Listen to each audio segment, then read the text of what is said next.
नमस्कार।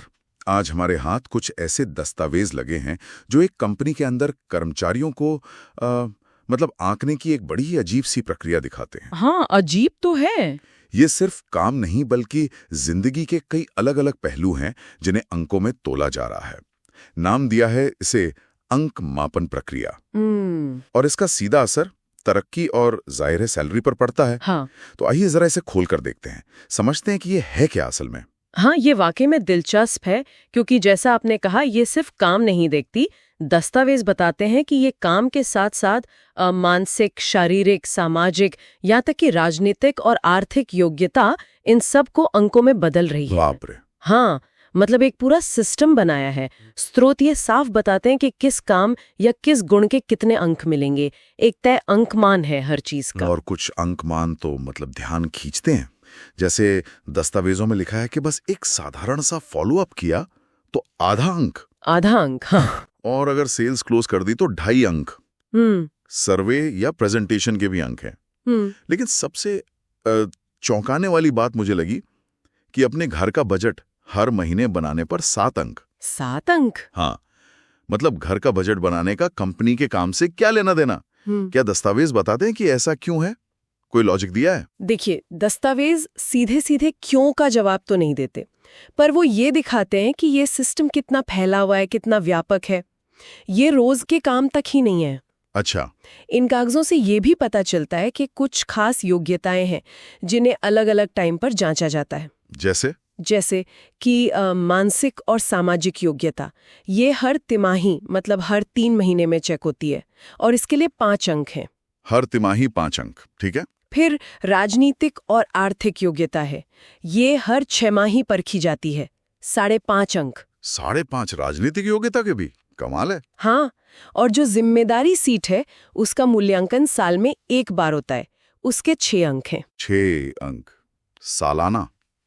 तो न सिर्फ काम के छोटे बड़े हिस्से बल्कि ये जो व्यक्तिगत सी लगने वाली योग्यताएं हैं, इनको भी रेगुलर इंटरवल पर जांचा जा रहा है और अंक दिए जा रहे हैं। बिल्कुल।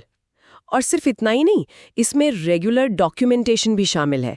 जैसे अगर कोई कर्मचारी है, वो अपने काम की डायरी बनाता है रोज। हाँ। और सीनियर को दिखाता है। हाँ। तो उसे हर महीने 4 अंक मिलते हैं। अच्छा, डायरी दिखाने के 4 अंक? हाँ। और इसी तरह अगर कोई ट्रेनिंग हुई है, उसका रजिस्टर मेंटेन किया है और वो दिखाया, तो 4.5 अंक हर महीने। ओह! तो एक तरह से ये पूरा सिस्टम एक लगातार चलने वाले मूल्यांकन जैसा है। हर चीज रिकॉर्ड हो रही है, हर चीज के अंक है। और ये सिर्फ रिकॉर्ड रखने या मूल्यांकन तक ही नहीं है, इसका सीधा असर करियर की ग्रोथ पर भी पड़ रहा है ना? हाँ, ये बहुत जरूरी पॉइंट है। दस्तावेजें ये बिल्कुल साफ करते हैं कि जैसे जूनियर से सीनियर बनना है तो शायद इन अंकों की जरूरत ना पड़े। अच्छा। लेकिन अगर सीनियर एम्प्लॉय बनना है या फिर एम्प्लॉय से ऑफिसर बनना है तो ये अंकमान जरूरी है, इसके बिना नहीं होगा। तो तरक्की, खासकर ऊपर के लेवल पर, वो सीधे सीधे स्कोरिंग सिस्टम से जुड़ी है? बिल्कुल। और ये प्रक्रिया सबके लिए है, सीनियर्स, एम्प्लॉयज, अधिकारी, सब पर लागू होती है। तो अगर हम इसे समेटने की कोशिश करें तो ये एक बहुत ही डिटेल्ड, बहुत बारीक सिस्टम है जो न केवल काम से जुड़े टास्क बल्कि व्यक्तिगत योग्यताएं, नियमित डॉक्यूमेंटेशन, इन सबको अंकों से जोड़ रहा है। हाँ। और ये अंक फिर तय कर रहे हैं कि कर्मचारी का प्रमोशन होगा या नहीं, सैलरी कितनी होगी। निश्चित रूप से ये पूरी व्यवस्था एक ऐसी तस्वीर दिखाती है जहां सिर्फ काम नहीं बल्कि कर्मचारी का एक, कह सकते हैं, होलिस्टिक प्रोफाइल, वो अंकों में कैद किया जा रहा है। इसमें सिर्फ फाइनेंशियल इंसेंटिव नहीं है बल्कि करियर में आगे बढ़ने के लिए कुछ अलग नॉन ट्रेडिशनल मौके भी हैं, जैसे फिल्म इंडस्ट्री में एंट्री। और हाँ, जैसा आपने कहा, दस्तावेज के आखिर में एक साइकोलॉजिकल एंगल भी लगता है इसका। हाँ, तो शुरू कैसे होता है ये? सबसे पहले लेवल पर क्या है? 400 अंकमान है और सेल्स का काम। इस पर 3 महीने तक 10,000 रुपए महीना। जी। और ये बस शुरुआत है, यहीं से पैटर्न दिखने लगता है। जैसे जैसे वो अंकमान का टारगेट और जिम्मेदारी बढ़ती है, मान लीजिए 700 अंकमान पर आए और सर्विस का काम संभाला, तो ना सिर्फ मानदेय बढ़कर 15,000 रुपए महीना हुआ बल्कि टाइम भी बढ़कर 6 महीने हो गया और साथ में वो फिल्म ट्रेनिंग भी आ गई। तो ये सिर्फ पैसे बढ़ाना नहीं है, इनाम की क्वालिटी भी बदल रही है। सही कहा, क्वांटिटी और क्वालिटी दोनों बढ़ रही हैं और ये आगे भी चलता है। 1100 अंकमान और ह्यूमन रिसोर्स मतलब HR का काम, तो साल भर के लिए 20,000 रुपए महीना प्लस ट्रेनिंग और एल्बम फिल्म में काम। एल्बम फिल्म, हाँ। फिर 1600 अंकमान और मार्केटिंग। यहाँ 2 साल तक 25,000 रुपए महीना ट्रेनिंग और वेब सीरीज में काम। वेब सीरीज तक। यहाँ ये बात गौर करने वाली है कि ये जो फिल्म वाले मौके हैं ना, ये धीरे धीरे और बड़े होते जा रहे हैं। पहले सिर्फ ट्रेनिंग, फिर एल्बम, फिर वेब सीरीज और आखिर में तो फीचर फिल्म की बात है। सवाल ये उठता है कि आखिर ये फिल्म वाले इनाम ही क्यों? क्या ये सिर्फ ग्लैमर के लिए है या कंपनी कुछ खास स्किल डेवलप करना चाह रही है कर्मचारियों में, जैसे प्रेजेंटेशन स्किल्स या कुछ और? ये सोचने वाली बात है। और जो टॉप लेवल है 2200 अंकमान और काम है रख रखाव या कीपिंग। अब इसका ठीक मतलब क्या है? शायद क्लाइंट रिलेशनशिप मैनेजमेंट हो या एसेट मैनेजमेंट, क्लियर नहीं है। पर इस पर 3 साल तक 30,000 रुपए महीना, फिल्म ट्रेनिंग और एक फीचर फिल्म में काम करने का मौका। ये तो मतलब किसी कॉर्पोरेट इंसेंटिव प्लान के लिए बहुत ही अनोखा है। बिल्कुल बिल्कुल, बहुत एम्बिशियस प्लान है ये। फीचर फिल्म तक पहुंचाना ये मोटिवेट करने का एक अलग ही तरीका है।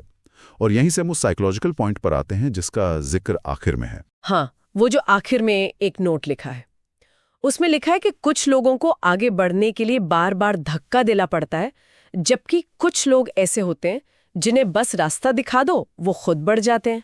और कनेक्शन यहीं जुड़ता है।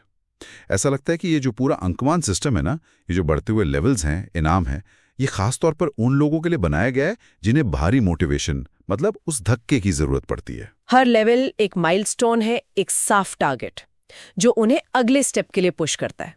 एक तरह से करियर ग्रोथ का गेमिफिकेशन कह सकते हैं इसे। हर लेवल क्रॉस करो, इनाम पाओ। तो अगर हम संक्षेप में देखें तो ये सिस्टम परफॉर्मेंस यानी अंकमान और कंपनी के अलग अलग कामों को सीधे सीधे बढ़ते हुए इनामों की एक सीढ़ी से जोड़ता है, जिसमें पैसा है, टाइम ड्यूरेशन है और यहाँ तक कि फिल्म में काम करने जैसे बड़े अनोखे मौके भी शामिल हैं। हाँ, और ये सिर्फ एक लिस्ट नहीं है रिवॉर्ड्स की। इसके पीछे एक सोच लगती है कि ये अंकमान सिस्टम खासकर उन लोगों के लिए जिन्हें आगे बढ़ने के लिए बाहरी पुश चाहिए, एक लगातार धक्के या मोटिवेशन का काम करे।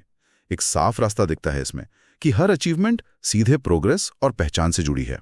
पर यहां एक सवाल सोचने लायक है, क्या इस तरह का structured multi level incentive system, जिसमें फिल्म जैसे बहुत ही स्पेसिफिक और नॉन ट्रेडिशनल इनाम हो, क्या ये हर तरह की कंपनी या हर तरह के एम्प्लॉय के लिए बराबर असरदार हो सकता है? या इसकी कामयाबी इस बात पर बहुत ज्यादा निर्भर करती है कि एम्प्लॉई हैं कौन, उनकी अपनी इच्छाएं क्या हैं और वो इन यूनिक रिवॉर्ड्स को कितनी वैल्यू देते हैं।